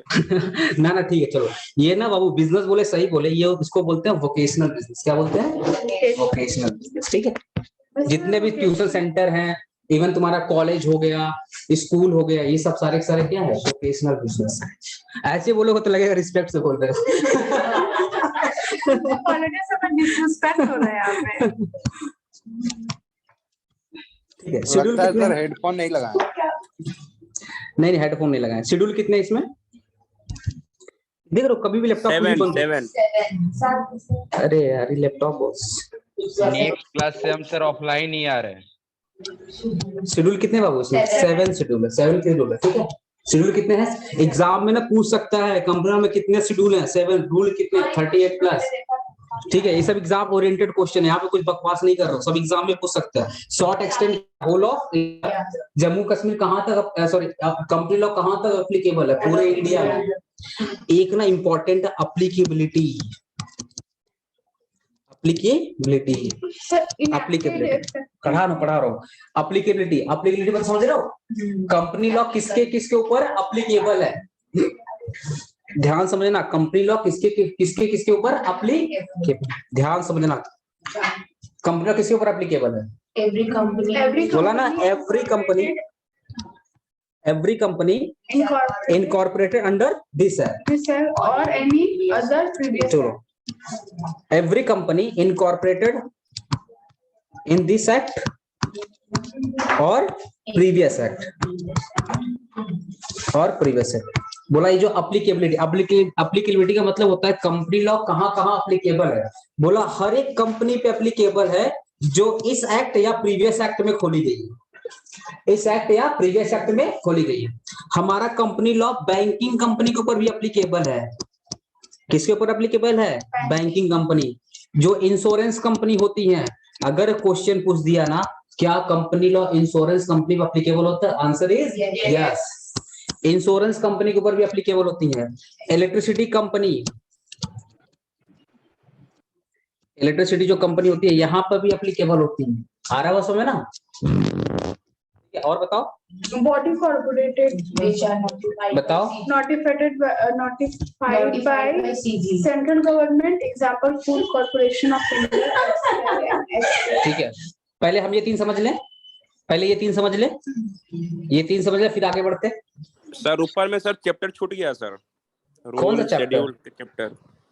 शेड्यूल 7 है, एप्लीकेबिलिटी पढ़ा रहा हूँ, एप्लीकेबिलिटी पढ़ा रहे तो फिर बात करते हैं। कंपनी लॉ कहाँ कहाँ अप्लीकेबल है? Whole of India, whole of India. साथ ही साथ बोला ना किस किस कंपनी के ऊपर अप्लीकेबल है, तो बोला हर एक कंपनी जो कंपनी लॉ का 2013 के हिसाब से खोला गया है, या कंपनी लॉ 1956 या 1936, 12, 88 और 1844, बोला किसी भी एक्ट में खोलो गए हो ना, सब पर कंपनी लॉ फॉलो किया जाएगा। फिर बोला बैंकिंग कंपनी के ऊपर कंपनी लॉ फॉलो किया जाएगा, जितनी भी इंश्योरेंस कंपनीज है उनके ऊपर भी। पर क्या हो रहा है ये,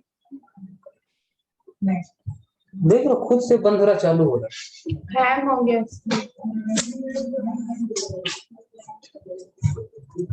उफ, बोला जो कंपनी लॉ है ना, बैंकिंग कंपनी के ऊपर भी चालू है, इंश्योरेंस कंपनी के ऊपर भी एप्लीकेबल है, और इलेक्ट्रिसिटी एक्ट के भी एप्लीकेबल है। अब ध्यान समझना, ये जो बैंकिंग कंपनी, इंश्योरेंस कंपनी और इलेक्ट्रिसिटी कंपनी है ना, इन सब का अपना अपना एक्ट है। जैसे बैंकिंग कंपनी का एक्ट है 1949, बैंकिंग कंपनी है ना, इसका अपना एक्ट है 1949। इंश्योरेंस एक्ट का अपना एक्ट है 1938, और इलेक्ट्रिसिटी एक्ट का है कंपनी 2000, इलेक्ट्रिसिटी एक्ट 2000। देखो ना, जैसे कंपनी लॉ का अपना एक्ट है ना, वैसे इन लोगों का भी अपना एक्ट है। बैंकिंग, जितनी बैंकिंग है ना, इनका भी अपना एक्ट है, इंश्योरेंस कंपनी का भी अपना एक्ट है, और इलेक्ट्रिसिटी का भी अपना एक्ट है। लेकिन फिर भी इन लोगों को कंपनी लॉ फॉलो करना पड़ता है। क्यों करना पड़ता है? Banking company, insurance company, electricity company, इनके नाम के बाद क्या लगा है? कंपनी, इसलिए इनको क्या फॉलो करना पड़ेगा? Company law. समझ रहे हो ना? Banking company, insurance company, electricity company, इनका अपना एक्ट है, इनका अपना एक्ट, समझ रहे हो? बैंकिंग का अपना एक्ट है, banking and regulation act 1949, insurance act 1938, और IRDI, insurance regulatory and development authority of India. IRDI नाम सुने तुम लोग? नहीं सुने हो? Insurance regulatory and development authority of India 1999, अपना एक्ट है। इलेक्ट्रिसिटी अपना एक्ट है, इंश्योरेंस 1938 अपना एक्ट है। फिर भी इन लोगों को कंपनी लॉ फॉलो करना पड़ता है। रीजन क्या है? रीजन इसलिए है क्योंकि इनके नाम के बाद क्या लगा है? कंपनी। इनके नाम के बाद क्या लगा है? कंपनी। इनके नाम के बाद क्या लगा है? कंपनी। लिख लो IRDIA, insurance regulatory and development authority of India. IA पहले आएगा, ठीक है? IRDAI, हाँ, insurance regulatory development authority of India, IRDAI 1999। हाँ 1999। ये रेगुलेशन वाला नया एक्ट बना है, ठीक है? ये भी रेगुलेशन का, ये भी कंपनी लॉ को फॉलो करना पड़ता है, ठीक है? अब इन लोगों को फॉलो करना पड़ता है। देखो अब क्या होता है ना, मान लो ये बैंकिंग कंपनी है, सुनो ये क्या है? बैंकिंग कंपनी है। इनको दो एक्ट फॉलो करना पड़ता है, इनको कंपनी लॉ भी फॉलो करना पड़ता है, और इनका जो अपना एक्ट है 1949 ये भी फॉलो करना पड़ता है। तो मान लो कोई एक मुद्दा है, उस मुद्दा पे ना, मान लो कोई एक मैटर है, उस मैटर पर कंपनी लॉ कुछ और बोल रहा है, और इनका जो अपना एक्ट है वो कुछ और बोल रहा है, तो दोनों में कौन जीतेगा? कौन जीतेगा बताओ गाइस? बैंकिंग का खुद का अपना ऑब्वियस। देखो अगर बैंकिंग कंपनी का अपना एक्ट है, मतलब वो सिर्फ और सिर्फ किसके लिए बना है? बैंकिंग के लिए बना है, तो उसको बोलेंगे स्पेशल एक्ट। उसको क्या बोलेंगे? Special act. सर एक बार और बोलिएगा, क्वेश्चन क्या था? क्वेश्चन ये है ना, ये जो बैंकिंग कंपनी है ना, बैंकिंग कंपनी, इनका अपना एक्ट है 1949, ठीक है? मान लो कोई एक मैटर है, उस मैटर पर कंपनी लॉ कुछ और बात बोल रहा है, और इनका अपना एक्ट कुछ और बोल रहा है, तो दोनों में से कौन जीतेगा? क्वेश्चन उठ रहा है, दोनों में से कौन जीतेगा? तो याद रखना हमेशा स्पेशल एक्ट जीतता है। देखो ये जो कंपनी लॉ है, ये तो सबके ऊपर एप्लीकेबल है, ये तो बैंकिंग के ऊपर भी एप्लीकेबल है, इंश्योरेंस पे भी एप्लीकेबल है, इलेक्ट्रिसिटी के ऊपर भी एप्लीकेबल है, और सारी कंपनी के ऊपर एप्लीकेबल है जो इंडिया के एक्ट के हिसाब से खोली गई है। तो कंपनी लॉ क्या एक जनरल लॉ हो गया? कंपनी लॉ क्या है? एक जनरल लॉ है। और ये बैंकिंग एक्ट 1949, बैंकिंग एक्ट 1949, ये कौन सा? ये जनरल लॉ है या स्पेशल लॉ है? ये स्पेशल लॉ, ये सिर्फ और सिर्फ किसके लिए? बैंकिंग के लिए। तो जब स्पेशल लॉ और जनरल लॉ में लड़ाई होती है ना किसी मुद्दों को लेकर के, जब जनरल लॉ और स्पेशल लॉ में जब भी लड़ाई होती है किसी एक मुद्दे को लेकर के, हमेशा कौन जीतता है? Special. Special act always override general act. क्या मैंने बोला? Special act always override general act. तो इस केस में ना ये जीत जाएगा, वैसे ही ये मान लो इंश्योरेंस एक्ट है 1938, इसको भी दो लॉ फॉलो करना पड़ता है, एक कंपनी लॉ फॉलो करना पड़ता है और इनका एक अपना एक्ट है 1938। मान लो कोई एक मुद्दा है, इस मुद्दा पर कंपनी लॉ कुछ और बोल रहा है और जनरल एक्ट कुछ और बोल रहा है, तो दोनों में से कौन जीतेगा? स्पेशल एक्ट जीतेगा। Special act always override general act. तो याद रखना, अगर क्वेश्चन आ गया एग्जाम में, क्या बैंकिंग कंपनी, इंश्योरेंस कंपनी या इलेक्ट्रिसिटी कंपनी के ऊपर कंपनी लॉ फॉलो होता है? Answer is yes. अगर दोनों में कॉन्फ्लिक्ट होता है, अगर एक स्पेशल एक्ट है, मान लो बैंकिंग एक्ट है और कंपनी एक्ट, दोनों में अगर कॉन्फ्लिक्ट होता है, कौन जीतेगा? स्पेशल एक्ट जीतेगा। When conflict between general act और स्पेशल एक्ट, ऑलवेज कौन जीतेगा? स्पेशल एक्ट जीतेगा। ठीक है, एप्लीकेबिलिटी ये हो गया। नेक्स्ट एप्लीकेबिलिटी की बात करते हैं। नेक्स्ट एप्लीकेबिलिटी की बात करते हैं, बताना गाइस। Body कॉर्पोरेटेड notified. हाँ, बोला एक ऐसा बॉडी कॉर्पोरेट, बीओडी, मैं इसको लिख दे रहा हूं, एक ऐसा बॉडी कॉर्पोरेट। अभी बॉडी कॉर्पोरेट क्या होता है मैं डिफाइन करता हूं, ठीक है। बोला एक ऐसा body corporate notified by CG. Central government. CD, CG मतलब सेंट्रल गवर्नमेंट, सीजी मतलब क्या हो गया? Central government. फिर क्या बोला? कॉर्पोरेशन। हाँ नहीं, इसके नेक्स्ट क्या पॉइंट था? Company form under any special company formed under special act of parliament, under special act of parliament. अभी मैं लिख के समझा रहा हूँ, नेक्स्ट टाइम पीडीएफ मेरे को दे देना, फिर मैं पीडीएफ से समझाऊंगा। ये सब मैं लिखवाया हूँ तुम लोगों को। पार्लियामेंट। नेक्स्ट क्या था? बस इतना ही था, ठीक है। नेक्स्ट एप्लीकेबिलिटी, बोला कंपनी लॉ ना बॉडी कॉर्पोरेट के ऊपर भी एप्लीकेबल है, इसके ऊपर भी एप्लीकेबल है, बॉडी कॉर्पोरेट। क्वेश्चन उठता है सर बॉडी कॉर्पोरेट क्या, व्हाट इज बॉडी कॉर्पोरेट? तो इसका डेफिनेशन ना सेक्शन 2 क्लॉज 11 में दिया गया है। इसका डेफिनेशन कहाँ दिया गया है? Section 2 clause 11। अब मैं इसको हिंदी समझा रहा हूँ। बोला ना बॉडी कॉर्पोरेट एक ऐसा, बॉडी कॉर्पोरेट एक ऐसा कॉर्पोरेट है, एक ऐसा बॉडी है जो क्या होती है? Perpetual succession. क्या होती है? परपेचुअल सक्सेशन, जिसका एक कॉमन सील होता है, जिसका क्या होता है? एक कॉमन सील होता है। और डेफिनेशन बताओ तो फटाफट, डेफिनेशन बताओ तो फटाफट। हाँ डेफिनेशन बताओ, डेफिनेशन बताओ। चलो मैं डेफिनेशन बोल रहा हूँ। Body corporate include a company इन, क्या लिखे हो? कंपनी कॉर्पोरेटेड। अरे नहीं, जनरल डेफिनेशन बताओ ना बॉडी कॉर्पोरेट। क्या पढ़े हो तुम लोग? चलो देखो, बॉडी कॉर्पोरेट डेफिनेशन क्या है? एनी एंटिटी, मैं लिख दे रहा हूँ इसको समझना बहुत इंपॉर्टेंट है। एनी एंटिटी, ठीक है, विच has perpetual succession, which has perpetual, ये पीडीएफ रहेगा ना, पीडीएफ समझना आसान रहेगा मेरे को। हाँ लिखने से टाइम वेस्ट हो रहा है ना, पीडीएफ रहेगा समझा दूंगा। परपेचुअल, सर हम लोग के पास लिखा हुआ है, बोल के समझा दीजिए ना। अच्छा ठीक है, चलो लिखा है ना, any entity which has perpetual succession, separate legal entity, right to use common seal, power to sue S U होगा, ठीक है, पावर टू सू और to be sued, SOUD, sued, both movable and immovable property, both movable and immovable property. अब जो property होगा वो tangible भी हो सकता है, इनटेंजिबल भी हो सकता है। तो सिंपल समझो ना, बॉडी कॉर्पोरेट बोला एक ऐसा entity which has perpetual succession, जो कभी मर ही नहीं सकता। बोला एक ऐसा एंटिटी जो कभी मर नहीं सकता, जिसका क्या परपेचुअल सक्सेशन है, जो निरंतर जिंदा ही रहेगा, जो कभी मर नहीं सकता, ठीक है। फिर बोला जिसका क्या है? सेपरेट लीगल एंटिटी है। सेपरेट लीगल एंटिटी मतलब क्या है? ओनर और बिजनेस दोनों क्या है? अलग अलग है। ओनर और बिजनेस दोनों क्या है? अलग अलग है, ठीक है। फिर क्या बोला? Right to use common seal, हर एक बिजनेस का कॉमन सील होता है ना। हर एक बिजनेस क्या होता है? मोहर देखा ना, स्टैंप देखा ना, हर एक कंपनी क्या होता है? स्टैंप होता है, ठीक है। तो बोला जिसके पास ना पावर है, जिसके पास पावर है कि अपना स्टैंप यूज कर पाए, जिसके पास पावर है कि अपना स्टैंप यूज कर पाए, ठीक है। फिर क्या बोला? Power to sue, power to sue मतलब जो किसी के ऊपर केस कर सकता है, और टू बी सूड जिसके ऊपर केस किया जा सकता है, जिसके ऊपर केस किया जा सकता है।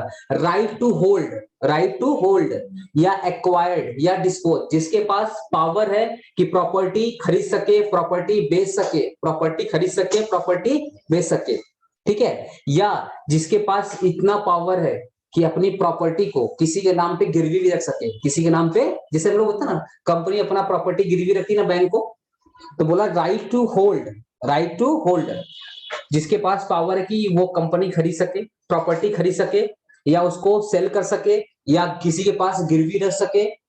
अब वो प्रॉपर्टी कैसी भी हो सकती है, चाहे वो मूवेबल प्रॉपर्टी हो या इमूवेबल प्रॉपर्टी हो, ऐसी एंटिटी को हम लोग क्या बोलते हैं, बॉडी कॉर्पोरेट।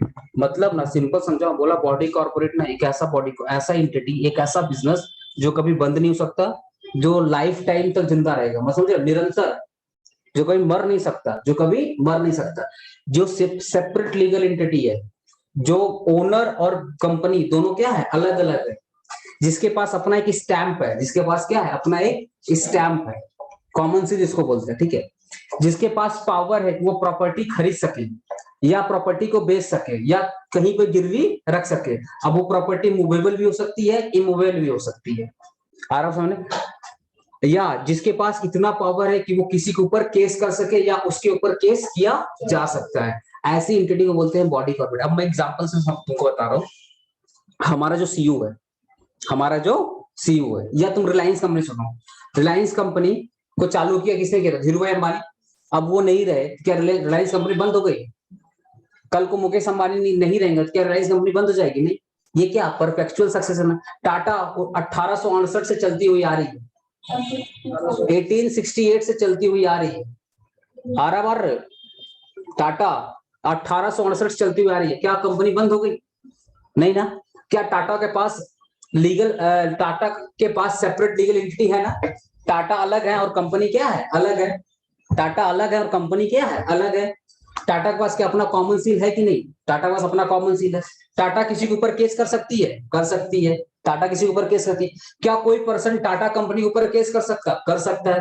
टाटा जो भी कॉन्ट्रैक्ट करती है, जो भी प्रॉपर्टी होल्ड करती है, किसके नाम पे होल्ड करती है, टाटा कंपनी अपने नाम पे होल्ड करती है। क्या टाटा कंपनी अपने प्रॉपर्टी को बेच सकती है? हाँ, बेच सकती है। तो टाटा कंपनी को हम लोग बोल सकते हैं कि टाटा कंपनी क्या है, बॉडी कॉर्पोरेट है। तो जितनी कंपनी होती है ना, सारी क्या होती हैं, बॉडी कॉर्पोरेट। दूसरा देख लो, हमारा जो यूनिवर्सिटी है, कलकत्ता यूनिवर्सिटी, हमारा कलकत्ता, ये 1939 में खुला, 1939 में, लेटेस्ट इसको अमेंडमेंट करके 1969 में लाया। अब मुझे ये बताओ, क्या जो हमारा कलकत्ता यूनिवर्सिटी ये मर जाएगा? नहीं, ये तो हमेशा चलते रहेगा, परपेचुअल सक्सेशन है। जिसने टाटा ये यूनिवर्सिटी को किसने खोला, कलकत्ता यूनिवर्सिटी किसने खोला, गवर्नमेंट। अरे ये स्पेशल एक्ट ऑफ पार्लियामेंट है, ये गवर्नमेंट खोली, पता है कि नहीं तुमको?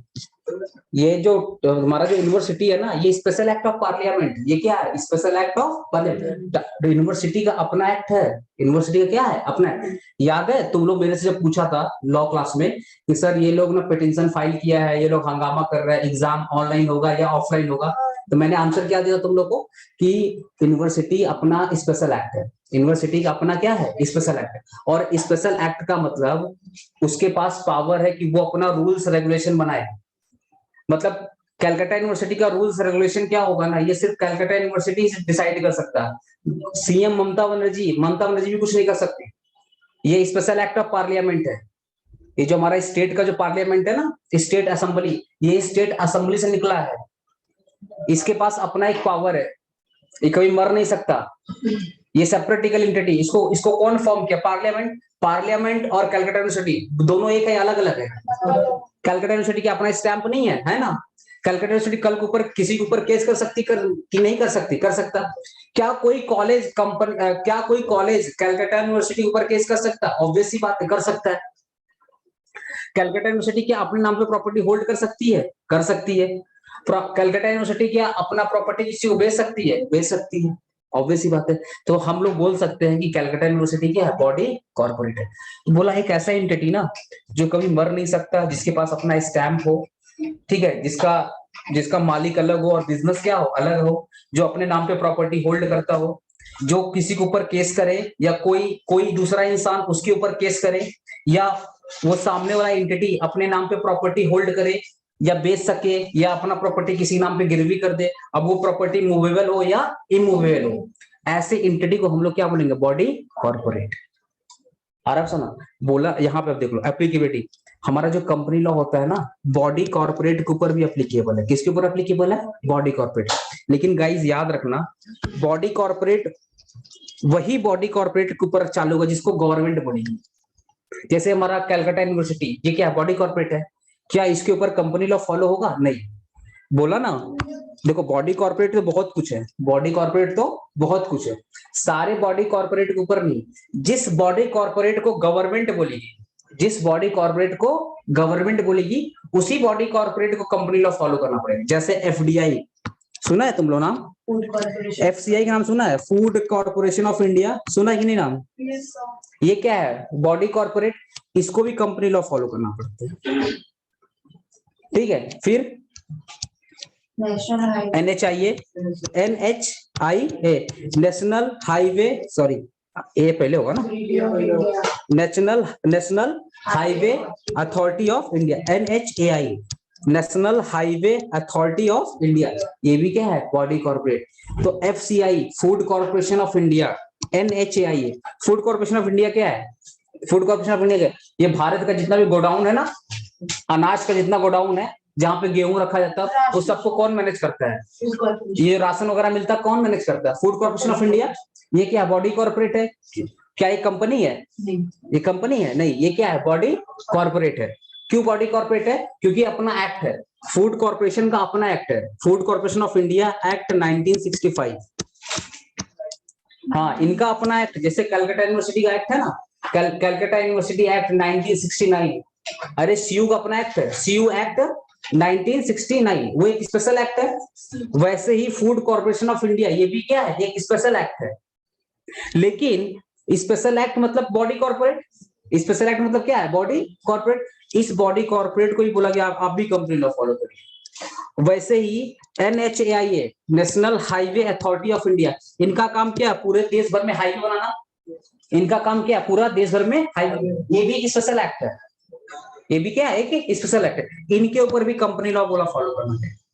तो क्या क्वेश्चन, मेरा क्वेश्चन है, क्या सारे बॉडी कॉर्पोरेट को कंपनी लॉ फॉलो करना पड़ेगा? आंसर बोलो। क्या सारे बॉडी कॉर्पोरेट को कंपनी लॉ फॉलो करना पड़ेगा? Answer is no. बोला ऐसे बॉडी कॉर्पोरेट को कंपनी लॉ फॉलो करना पड़ेगा जिस बॉडी कॉर्पोरेट को गवर्नमेंट बोलती है कि आप बॉडी कॉर्पोरेट हो, आपको कंपनी लॉ फॉलो करना पड़ेगा। गवर्नमेंट ने FCI को बोला है, गवर्नमेंट ने NHIA को बोला है कि आपको फॉलो करना पड़ेगा। समझ रहे हो? इन लोगों को बोला है, समझ रहे हो? गवर्नमेंट ने FCI, ये सब क्या है? Body corporate. FCI, NHIA, ये सब क्या है? Body corporate. इनको बोला ना आप है बॉडी कॉर्पोरेट, लेकिन आपको भी कंपनी लॉ फॉलो करना पड़ेगा। ये गवर्नमेंट का इंस्ट्रक्शन, ठीक है। अब यहाँ पर जाओ तो एक है company form under special act of parliament. जैसे LLP एक्ट नाम सुना तुम लोग? LLP act 2008, LLP act 2008, LLP act 2008। तो बोला आपको भी कंपनी लॉ फॉलो करना पड़ेगा। Limited liability partnership act, limited liability partnership act. बोला company formed under special act of parliament. बोला जो स्पेशल एक्ट ऑफ पार्लियामेंट है ना, जैसे LLP एक्ट हो गया, इन सबको भी कंपनी लॉ फॉलो करना पड़ेगा। आपका ICAI, institute of chartered accountant of India, ICSI, CMA का सुना ना, CMA इंस्टीट्यूट, ये सब क्या है? Company formed under special act of parliament. LIC, ये सब क्या है? Special act of parliament. ये क्या है? Special act of parliament. इनको भी कंपनी लॉ फॉलो करना। मतलब हमारा जो CS एक्ट है ना, CA, CS, CMA, इन लोग का जो इंस्टीट्यूट है ना, इन लोग को भी कंपनी लॉ फॉलो करना पड़ता है। LIC नाम सुना है ना? LIC कंपनी नहीं है, LIC क्या एक बॉडी कॉर्पोरेट है, इनको भी फॉरना पड़ता है कंपनी लॉ। तो आंसर ना कभी भी आ गए कि कंपनी लॉ किसको किसको फॉलो करना पड़ता है। देख लो, company law every company incorporated under this act और प्रीवियस कंपनी लॉ।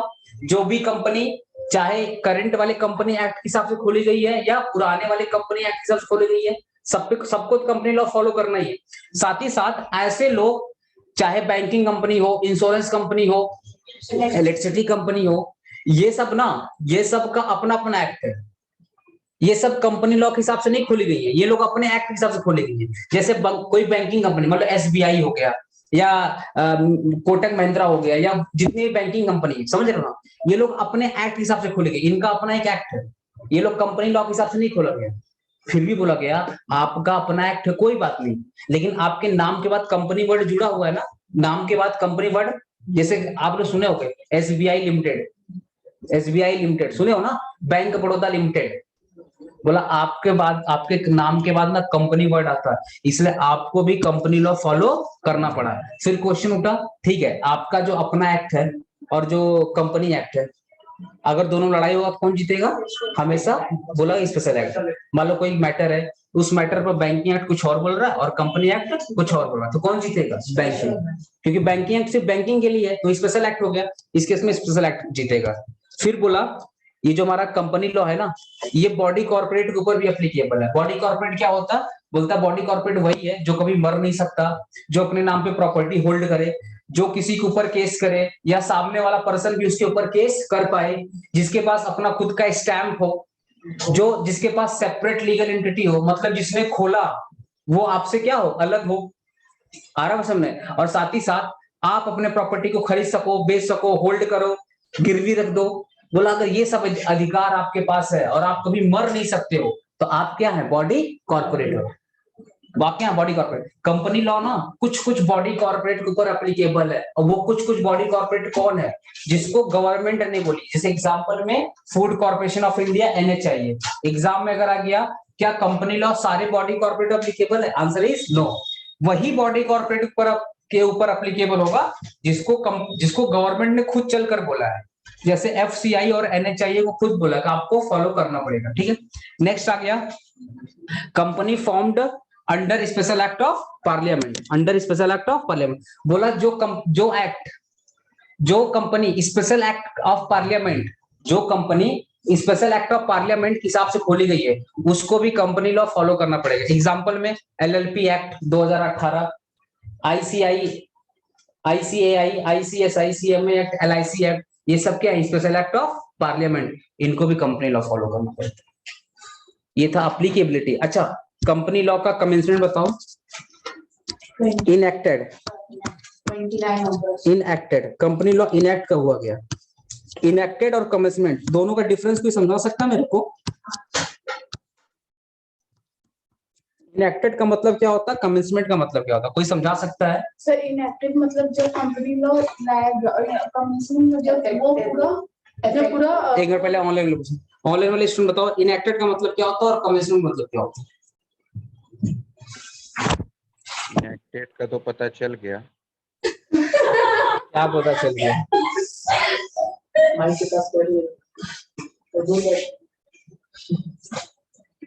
इनएक्टेड का मतलब होता है ना, कब लाया गया? नहीं, इनएक्टेड का मतलब होता है जब बनाया गया। जो भी, देखो कोई भी लॉ ना, लॉ बनने से पहले क्या होता है? बिल। लॉ बनने से पहले क्या होता है? बिल। जब बिल के ऊपर ना प्रेसिडेंट साइन कर देता है, बिल के ऊपर क्या करता है? प्रेसिडेंट साइन कर देता है। तो जैसे ही प्रेसिडेंट साइन किया बिल के ऊपर, अब ये बिल से क्या बन गया? एक्ट। क्या बन गया? एक्ट। और इसी एक्ट को बोलते हैं इनएक्ट। क्या बोलते हैं? इनएक्ट। तो पता है ये जो इनएक्टेड हुआ था 29 अगस्त 29 ना 29 अगस्त 2013 को इनएक्ट हुआ था। मतलब 29 अगस्त 2013 को प्रेसिडेंट ने साइन किया था। अब प्रेसिडेंट जैसे ही साइन करता है ना, प्रेसिडेंट जैसे ही साइन करता है, आप मेरा स्टार्टिंग का ना 3-4 क्लास देख ले, मैंने समझाया लॉ कैसे बनता है, लॉ कैसे बनता है। बस तो वही पहले किए सर। हाँ ठीक है, लॉ कैसे बनता है वो देख लेना। वहां पे क्या हो गया? प्रेसिडेंट साइन किया ना, ये बिल के ऊपर साइन किया, बिल क्या बन गया? एक्ट। अब इस एक्ट को ना ऑफिशियल गैजेटे में छापना पड़ता है। किसके ऊपर छापना पड़ता है? Official gazette of India. Official gazette of India. तो जिस दिन इस एक्ट को ना, अरे पढ़ा रहे हैं ना, बतिया रहे, जिस दिन इस एक्ट को ऑफिशियल गैजेटे में छाप दिया जाता है, ये जो एक्ट बना ना, इस एक्ट को जिस दिन ऑफिशियल गैजेटे में छाप दिया जाता है, उस दिन को हम लोग बोलते हैं कमेंसमेंट। जैसे ना हमारा 30 नेक्स्ट दिन ना 30 अगस्त 2013 को ना ऑफिशियल गैजेटे में छाप दिया गया, और उसी दिन सेक्शन 1 आ गया था। उसी दिन सेक्शन 1 आ गया था। उसी दिन सेक्शन 1। देखो कंपनी लॉ में टोटल 470 सेक्शन है, तो 470 सेक्शन एक बार में नहीं लाया गया। 470 सेक्शन ना एक बार में नहीं लाया गया, तो ब्लॉक करके लाया गया। पहला सेक्शन कब आ गया था? 30 अगस्त को आ गया था। उसके कुछ दिन बाद 100 सेक्शन आया, फिर उसके कुछ दिन बाद 50 सेक्शन आया, फिर कुछ दिन के बाद 150 सेक्शन आया, ऐसे करके सेक्शन लाए थे। पूरा सेक्शन एक बार में नहीं लाए थे। तो कमिटमेंट कब माना जाता है? जब पहला सेक्शन आया था। पहला सेक्शन किस दिन आया था? 30 अगस्त 2013। तो जिस दिन पहला सेक्शन आया वही क्या होता है? कमिटमेंट। और इनेक्टेड मतलब क्या होता है? जिस दिन प्रेसिडेंट ने साइन किया था। तो 29 अगस्त 2013 को प्रेसिडेंट ने साइन किया था और अगला दिन 30 अगस्त को ना पहला सेक्शन लागू हो गया था पूरे इंडिया में। मतलब ये जो सेक्शन 1 है ना, ये सेक्शन 1 पूरे इंडिया में अप्लीकेबल हो गया था। और क्वेश्चन उठता सर सेक्शन 1 क्या है? यही सेक्शन 1 है जो तुम पढ़े हो अभी। ये जो पढ़े हो ना अप्लीकेबिलिटी, ये सेक्शन 1 है। अप्लीकेबिलिटी सेक्शन 1 है। हाँ सर खत्म करो, बस खत्म करो। ठीक है, ये जो तुम लोग पढ़ाया ना, short title, short extend, total section, rule, schedule, ये पूरा का पूरा सेक्शन 1 है। ये पूरा का पूरा क्या है? सेक्शन 1। ये सेक्शन 1 कब आ गया था? 30 अगस्त 2013। इनेक्ट कब हुआ था? 29 अगस्त 2013। ठीक है, तो आज मैंने सब सेक्शन 1 पढ़ाया है और कंपनी का डेफिनेशन पढ़ाया है। पीडीएफ सुनो, पीडीएफ मेरे को चाहिए। उस पीडीएफ को मैं स्क्रीन पे लगाऊंगा और समझाते चला जाऊंगा। ठीक है,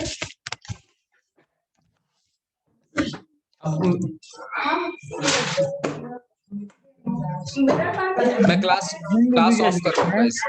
हाँ क्या बोल रहे हो? 1 मिनट शांत रहो, कुछ बोलो। भेजेंगे क्या ग्रुप में? हाँ भेजेंगे, मेरे पास आने दो ना, भेज दूंगा पीडीएफ। देखो पीडीएफ क्या रहेगा ना, सामने रहेगा ना, समझाते चला जाऊंगा, समझ में आ जाएगा तुम लोगों को। ठीक है, अरे जानते हो ये पूरा कंपनी लॉ ना मैंने 35 क्लास में पढ़ाया है। इसको इस कंपनी 35 क्लास को मेरे को 6 या 7 क्लास में पढ़ाना है। सोचो मेरे को कितना जल्दी जल्दी पढ़ाना पड़ेगा। ठीक है, मिलते हैं। सर मेरा एक क्वेश्चन है। पूछो पूछो। तो जो कंपनी एक्ट 2013 है ये बेस्ड ऑन स्केलेटन अप्रोच है, तो स्केलेटन अप्रोच क्या होता है? स्केलेटन अप्रोच क्या होता है? सुनो 1 मिनट। स्केलेटन अप्रोच का मतलब देखो, मैंने स्केलेटन अप्रोच का मतलब होता है कि जो कंपनी लॉ का जितना भी सेक्शन है ना, जैसे तुम लोग, अरे स्केलेटन अप्रोच का मतलब हड्डी ढांचा देखा है तुम लोग? हाँ सर। है ना, कंकाल देखा है ना? तो कंकाल में क्या होता है? मुंडी अलग होता है, दिखता है ना, मुंडी अलग, हाथ अलग, पैर अलग, ये सब अलग होता है।